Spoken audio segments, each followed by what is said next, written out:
অসমৰ ৰাইজে সিদ্ধান্ত লৈছিল যে আমি বিদেশী নাগৰিকক ভোটাৰ তালিকাৰ পৰা বাহিৰ নকৰালৈকে অসমত নিৰ্বাচন হ'ব নিদিও। শদিয়াৰ পৰা ধুবুৰীলৈ গণদেৱতা জাগ্ৰত হৈছিল। ৰাজনৈতিক দল আৰু তেওঁলোকৰ সম্ভাৱ্য প্ৰাৰ্থীসকলৰ ওচৰত গৈ ৰাইজে আহ্বান জনাইছিল যে আপোনালোকে নিৰ্বাচন নেখেলিব, কাৰণ আমাক এখন শুদ্ধ ভোটাৰ তালিকা লাগে, বিদেশী বিহীন আমাক এখন ভোটাৰ তালিকা লাগে। ৰাইজৰ কথা নুশুনি 1979 চনৰ 10 ডিচেম্বৰৰ নিচেই পুৱাতে ৰাষ্ট্ৰপতি ফখৰুদ্দিন আলী আহমেদৰ পত্নী কংগ্ৰেছ দলৰ প্ৰাৰ্থী বেগম আবিদা আহমেদে লাখ টকীয়াৰ পৰা মনোনয়ন পত্ৰ দিবলৈ বৰপেটালৈ যাত্ৰা কৰিছিল। আমি লাখ টকীয়াত উপস্থিত আছিলো। তেতিয়া আমি ক্লাছ 5ম মান শ্ৰেণীৰ ছাত্ৰ।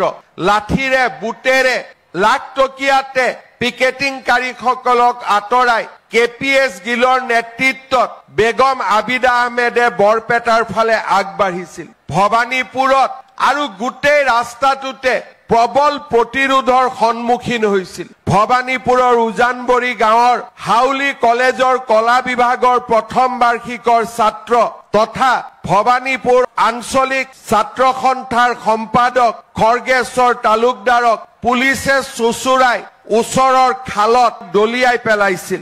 আলিবাটৰ ধূলি তেজেৰে ৰাঙলি কৰি খৰ্গেশ্বৰ তালুকদাৰে পুৱা নিশা আত্মত্যাগ কৰিছিল।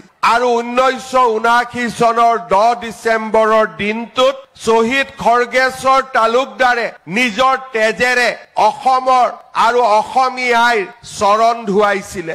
আজি সেই 10 ডিচেম্বৰ শ্বহীদ খৰ্গেশ্বৰ তালুকদাৰে দেখুৱাই দিয়া পথেৰে 860 গৰাকী শ্বহীদে নিজৰ জীৱন বলিদান দিছিল।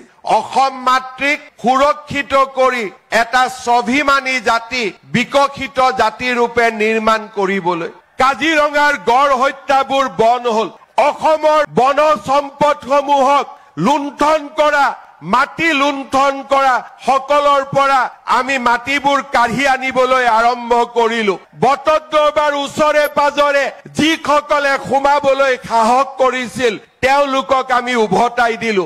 আৰু আজি অসমত যদি কোনোবাই অনুপ্ৰৱেশ কৰিবলৈ চেষ্টা কৰে, ৰাতিপুৱা আহিলে 2 ঘণ্টাৰ ভিতৰতে তেওঁলোকক উভতাই দিয়াৰ প্ৰক্ৰিয়াও আমাৰ এই চৰকাৰ আৰু অসমীয়া সমাজে আৰম্ভ কৰিলে।